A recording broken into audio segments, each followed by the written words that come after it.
अक्सर लोग गुलाब उगाते हैं और गुलाब जो नए वैरायटी बिगिनर लेकर के आते हैं और उनका ग्रोथ नहीं ले पाता है। आज का विषय इसी पे हम करेंगे और आप सभी का PK garden north India pot culture में हम स्वागत करते हैं।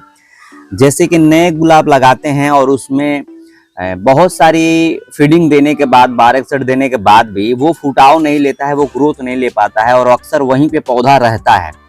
तो हम क्या करेंगे इसके लिए? कई लोगों का फीडबैक आ रहा था, सर हम इतना कुछ डालने के बाद भी हमारा गुलाब में रिस्पॉन्स नहीं कर रहा है। इससे पहले अगर फीडिंग देने से पहले हमको एक बैक्टीरिया की कॉलोनी डेवलपमेंट करना होता है और बैक्टीरिया की कॉलोनी जो डेवलप होता है वो ना कि प्लास्टिक पॉट में होता है, वो सॉइल मीडिया के पॉट में ही होता है।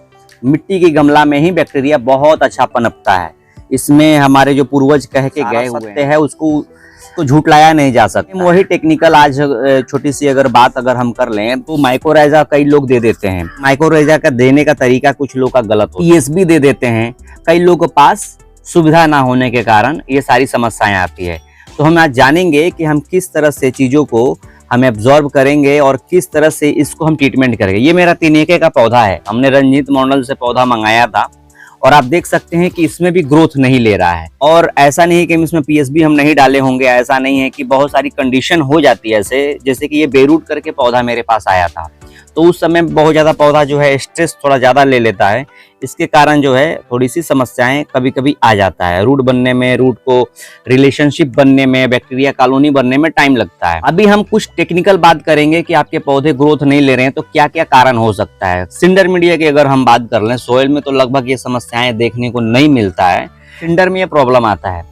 अभी हम कुछ टेक्निकल बात कर रहे हैं। हम 1261 की फीडिंग दे रहे हैं, आइफा का 1261 या कोई भी 1261 की फीडिंग हो या 1340-13 या 20-20 हो, तथा शक्ति वथा भक्ति वाली बात है जैसे कि हम फीडिंग करते हैं और फिर भी जो है हमारा ग्रोथ नहीं ले रहा है। तो ये क्या कारण हो सकता है? सबसे पहली हम बात कर लें मॉइस्चर लेवल की। अगर हम बात कर लें, हमने प्लांट्स को बेरूट करके लगाया या सिंडर मीडिया में फंगिसाइड और ह्यूमिक एसिड हम धो करके लगाएं तो हमारे दिमाग में ये सेट हो गया कि कोई भी बैक्टीरियल फंगस हो या फंगस हो उसको हमने मिटा दिया। ठीक है, वो सारी चीज मिट जाता है। जब बेरूट हो जाता है तो सारी बैक्टीरिया कॉलोनी जीरो हो जाता है। आपको उसको पनपाना होता है। कोई भी तत्वों को जन्म से ये जो 1261 की हम फीडिंग देते हैं, जो ये जन्म एक तरह से इसकी नई जन्म अगर होता है तो आपको ये 1261 की खाना नहीं लेता है, ना कोई भी केमिकल खाना नहीं लेता है।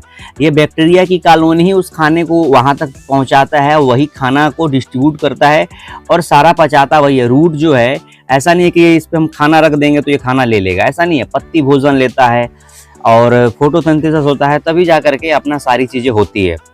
अभी हम बता दें कि अगर पानी आप ज़्यादा दे दिए, अगर पाइप से दे दिए तो भी बैक्टीरिया की कॉलोनी डिस्टर्ब होता है, 100% डिस्टर्ब होता है। इसमें कहने वाली कोई बात ही नहीं है। दूसरी चीज़ कि अगर मैं एक बात कर लूँ कि अगर पानी कम होता है, धूप तेज पड़ता है तो भी बैक्टीरिया कॉलोनी डिस्टर्ब होता है। पानी ज़्यादा हो गया, फोर्स में अगर पड़ गया, मग से ही अगर हम कस के डाल दिए तो भी जो है ये बैक्टीरिया नीचे से जा सकता है। बैक्टीरिया को होल्ड करने के लिए टाइम टाइम से हमको उपचार तो करना ही होता है, वो तो मैंने पहले भी बताया हुआ है। दूसरी चीज़, हमें इसको होल्ड करने के लिए एक चीज किया जा सकता है जो कि इसी मौसम के लिए सुटेबल है। लगभग सितंबर में लोग पौधा मंगाएंगे और ये काम वही व्यक्ति करेगा जिसको ये समस्याएं हुआ है। सब कुछ करने के बाद अगर नहीं हो रहा है तो ही करेगा, ना तो मत करे। और ये करने के बाद मॉइस्चर लेवल को आपको विशेष ध्यान देना होगा। हम इसको बैक्टीरिया को बनाए रखने के लिए हम एक तत्व डालेंगे जिसका नाम है वर्मी कंपोस्ट। सिंडर मीडिया में वर्मी हमने कभी नहीं डाला है, चिपचिपा हो जाता है, लेकिन ये उसी कंडीशन में पड़ेगा। ये हमने 2.5 साल पहले भी ये सारी चीज़ों को मैंने बताया हुआ है, देन रिपीट हम कर रहे हैं। ये वही व्यक्ति डालेंगे जिनके पौधे जैसे कि इस तरह से है। हम लगभग ये हमारा 10-15 दिन हुआ, शायद आए हुए 10 दिन हुआ, फिर भी इसमें कोई ग्रोथ नहीं है। एक बार ये गिर गया था तो मे भी हो सकता है कि कुछ प्रॉब्लम हो, फिर भी हम एक इसमें ट्रीटमेंट हम करेंगे और ट्रीटमेंट करके हम दिखा दे रहे हैं। हम साइड से सिंडर मीडिया हटा लेंगे, ठीक है, और वहां तक हटाएंगे जहां थोड़ी सी इसकी मेन रूट्स दिख जाए। अगर हल्का दिख जाए, मेन रूट्स दिख जाए, उसके बाद हम आस्था का वर्मी कंपोस्ट लेंगे, जो हम इसकी रिव्यू पहले भी किए हुए हैं। ये कोई प्रमोशनल वाली वीडियो नहीं है, ठीक। आस्था का लेंगे, लेकिन इसमें सबसे बड़ी बात यह है, ये कंपनी बनाती है, बंगाल की कंपनी है, पीएसबी इसकी बहुत अच्छा आता है और ये ऑर्गेनिक ही बनाती है। ये सबसे बड़ी बात ये है कि 1 किलो के पैकिंग में ही ये सारी चीज अवेलेबल है। अब इसको हम थोड़ा सा नज़ारा उलाट के हम देख लेते हैं इसमें इसको लाने के लिए क्या है। इसके अंदर माइक्रोराइजा पहले है, ऑर्गेनिक कार्बन है, नाइट्रोजन है, फास्फोरस है, कैल्शियम है, मैग्नीशियम है, बोरोन है, सल्फर है और कई सारे लेड है। सबसे बड़ी जो चीज़ें हैं इसमें तीनों बैक्टीरिया आपको मिल जाते हैं।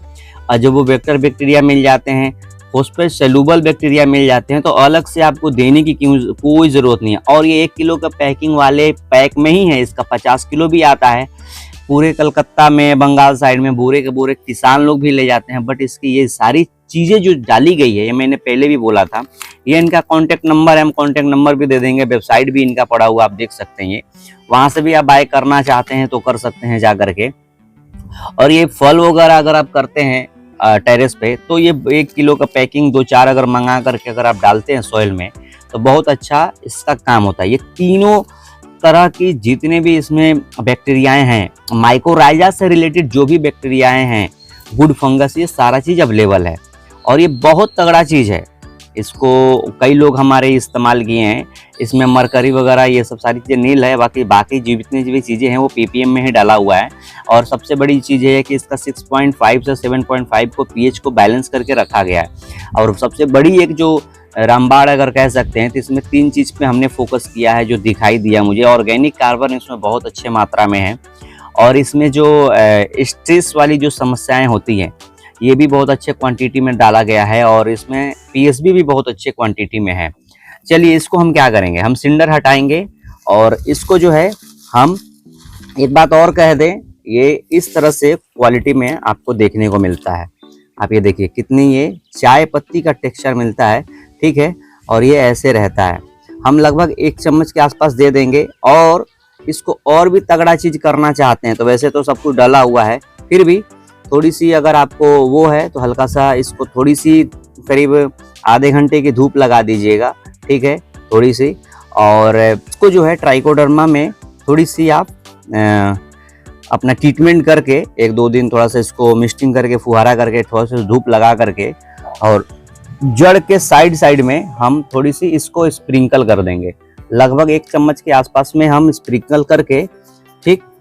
और सिंडर को हम चारों तरफ से हम इसको डाल देंगे ऐसे।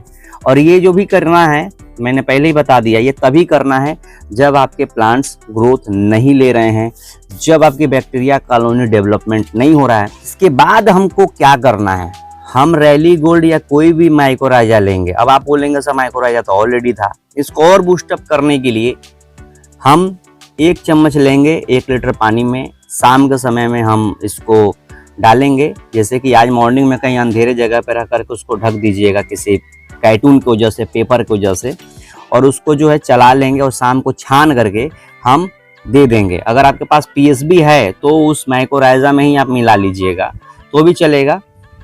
नहीं है आपके पास कुछ भी तो भी इसमें ऑलरेडी सब कुछ पड़ा है, काम कर जाएगा, ठीक। इसको डाल दीजिएगा, ठीक है। अब एक चीज़ और बात है, अगर आप चाहते हैं कि इसको और भी बेस्ट हम करने चाहें, जैसे कि हमारा कीचड़ बन जाता है बहुत ज़्यादा सिंडर मीडिया में, तो हम क्या करें, आप इसको जो है 2 चम्मच ले करके पानी में फुला करके इसको जो है रख दीजिए, और डिज़ोल्व करके छान करके इसको चाहें तो आप दे सकते हैं। लेकिन सूखा देने से ये होता है कि ये जैसे सावरिंग करेंगे तो पॉट के नीचे से निकलने का चांसेस कम रहता है, वो कहीं ना कहीं वो चारों तरफ वो होल्ड हो जाता है। जैसे कि आप ये देख सकते हैं यहाँ पे हमारी ऑलरेडी होल्ड हुआ है, ठीक। और इसमें जो है हमने किया था तो लगभग जो है ये फुटाव आना चालू हो गया। देन मैं आपको इस वीडियो के माध्यम से ये जानकारी हम दे रहे हैं। अब ये सारी चीज़ करने के बाद हम फुहारा देंगे, कम से कम 4 से 5 दिन तक हम होल्ड करेंगे। उसके बाद आप 13-40-13 जिसके पास है वो दे सकता है, या मोनो अमोनियम फॉस्फेट हाइफा का 1261 जो है वो धीरे धीरे आप 0.5 ग्राम से स्टार्ट करेंगे। आप देखेंगे कि बहुत अच्छा आपको रिजल्ट मिलेगा, ठीक। अब फंगिसाइड वाली जो बात है, अगर आप रूट ट्रीटमेंट ऑलरेडी कर चुके हैं, बीच में ऑलरेडी फंगिसाइड डाल चुके हैं, तो ये फंगिसाइड देने की कोई ज़रूरत नहीं है। देने के बाद हमको मॉइस्चर लेवल पे विशेष तौर पे ध्यान देना है। इसको कहीं साइड करके रखिए और केवल आइस वाटर दे सकते हैं तो बेहतर होगा।